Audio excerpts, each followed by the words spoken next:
آج تک سورج کے قریب بھی کوئی ہمارا سیارہ، ہماری جناب کوئی اسپیس شٹل لائٹ جو ہے وہ بھٹک نہیں سکی. کہتے بڑا گرم ہے، کروڑوں میل دور ہے. اللہ اکبر. مگر سنو میرے آقا کا اختیار کیا ہے، اللہ نے کیسی اتھارٹی دی ہے. نبی پاک علیہ الصلوۃ والسلام جو ہیں مولا علی کی گود میں آرام کر رہے ہیں، مقام میں صحبہ ہے. مولا علی کی نماز کا وقت چلا گیا. نبی پاک نے اثر ادا کر لی تھی، حضرت علی نے ادا نہیں کی. اب مغرب کا وقت ہو گیا، سورج غروب ہو گیا. نبی پاک نے مبارک آنکھیں کھولی، مولا علی کو دیکھا تو چہرے پہ افسردگی. اے علی کیوں افسردہ ہو؟ کہتے حضور علی جب سے ایمان لایا ہے کبھی کوئی نماز قضا نہیں ہوئی. حضور آج اثر چلی گئی ہے. سبحان اللہ. میرے آقا کی کوئی خدمت کرے وہ محروم کیسے ہو سکتا ہے؟ سرور کائنات نے ہاتھ اٹھائے. الفاظ سنو، اللہ کے حبیب فرماتے ہیں، عرض کرتے ہیں اللہ کی بارگاہ میں، اے اللہ علی تیری اور تیرے حبیب کی فرما برداری میں مصروف تھا. پھر سمجھو اس بات کو، خدمت تو کس کی ہو رہی ہے؟ نبی پاک کی ہو رہی ہے نا.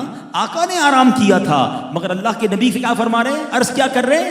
اے اللہ علی تیری اور تیرے حبیب کی فرما برداری میں مصروف تھا.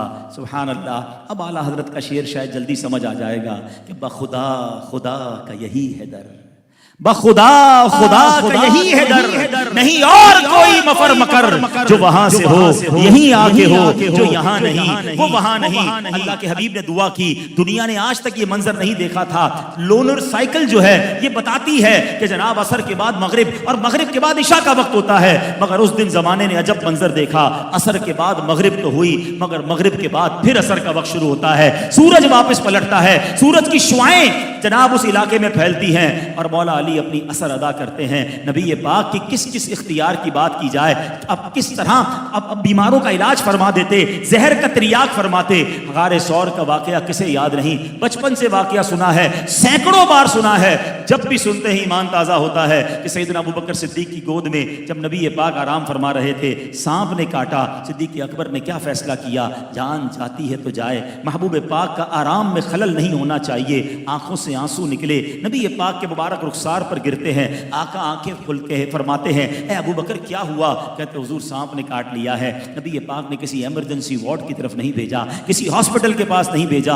آقا نے لعاب دہن لگایا. حضرت ابو بکر صدیق کا جو زہر ہے وہ درد جاتا رہا، زہر ختم ہو گیا. یہاں بہت خوبصورت دو سوال پیدا ہوتے ہیں. یہ دونوں امیر المومنین ہیں، یہ دونوں علم کے سمندر ہیں. مولا علی کی شان تو وہ ہے جن کے بارے میں آقا فرماتے ہیں میں علم کا شہر ہوں، علی اس کا دروازہ ہے. اب سوال یہ ہے، نماز تو سب سے بڑا فرض ہے، سب سے اہم فرض ہے. اچھا نمازوں میں بھی سب سے پرخطر اور سب سے اہم نماز وہ عصر کی نماز کو کہا گیا کیونکہ ٹائم بڑا شارٹ ہوتا ہے، بڑا کانشیس رہنا پڑتا ہے. مگر مولا علی نے نماز جانے دی، نبی پاک کے آرام میں خلل نہیں ڈالا. ارے اٹھا دیتے، عرض کرتے حضور آپ ہی نے فرمایا نماز فرض ہے، مجھے نماز پڑھنی ہے. مگر مولا علی کے دل نے یہ گوارا نہ کیا. ادھر حضرت ابوبکر صدیق کو سانپ نے کاٹا ہے، یہ بھی شریعت کا حکم ہے کہ جان بچانا فرض ہے، مگر انہوں نے جان جانے کی پرواہ نہیں کی. نبی پاک کے آرام میں خلل نہیں ڈالا. یقیناً اس وقت دنیا میں ان دونوں سے بڑے مفتی تو کوئی نہیں ہے نا. ان دونوں کا یہ ڈیسیشن ہمیں بہت کچھ بتا رہا ہے کہ سنو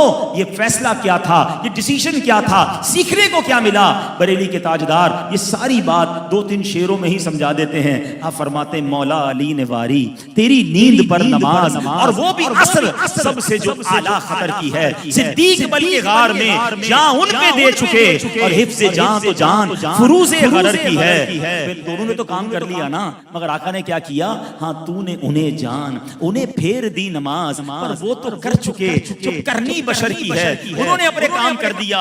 اب اعلیٰ حضرت کہتے سیکھنے کو کیا ملا، عطر کیا ہے، ایسنس کیا ہے، ان دونوں واقعات سے سیکھنا کیا ہے.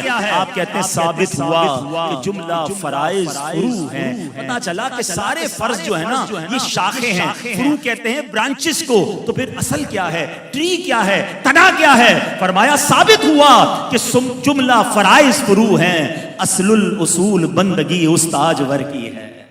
آقا راضی ہیں تو رب راضی ہے. تم ساری زندگی نمازیں پڑھ لو، ساری زندگی قرآن پڑھ لو، اگر دل میں عشق رسول نہیں ہے اور تم سے اللہ کے حبیب راضی نہیں ہیں، تمہاری نمازیں کام نہیں آنی، تمہارے روزے اور عبادتیں کام نہیں آنی. کیونکہ ثابت ہوا کہ جملہ فرائض فرو ہیں، اصل الاصول بندگی استاج ور کی ہے. نبی پاک کی رضا کو تھامے رکھنا، کیونکہ یہ راضی ہو گئے تو رب بھی راضی ہو جائے گا. کیونکہ آقا رب کے حبیب ہیں، حبیب راضی ہو جائے گا تو ان کا رب بھی ہم سے راضی ہو جائے گا.